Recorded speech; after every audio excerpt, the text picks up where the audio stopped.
Pendant qu'au Festival de Cannes se déroule tout un cinéma, c'est normal, en Vendée, le film historique du Vent de Galerne, lui, est en train de construire ses vrais décors. Mais il s'agit, à titre exceptionnel, d'un décor en pierre qui restera après le tournage. Marcel Grandpierre. Des techniques modernes pour la reconstitution d'un village vendéen regroupant les divers habitats existants au temps de la guerre de Vendée.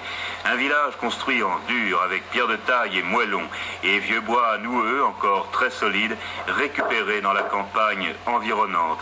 Un village qui servira de décor au prochain film Le Vent de Galerne avant de devenir, à demeure, l'étape d'un parcours culturel animé par l'association du Puy du Fou.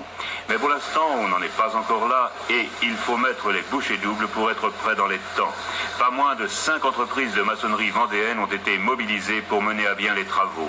2 mois ont suffi pour bâtir les maisons telles que nous les découvrons aujourd'hui et tout doit être en place pour le 4 juillet prochain, date de début du tournage du Vent de Galerne, grand film tiré du roman de Guillotot, réalisé sur un scénario de Marcel Jullian par Bernard Favre, déjà réalisateur avec La Trace d'une œuvre remarquée.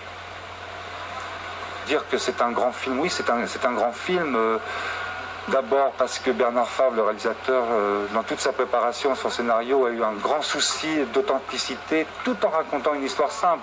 Il n'est pas question qu'il fasse un cours, si vous voulez, un cours d'histoire ou une évocation ethnographique de la Vendée. Non, c'est une histoire simple qui raconte un véritable sujet de fiction, mais avec comme toile de fond ce fantastique chaos qu'ont été les guerres de Vendée.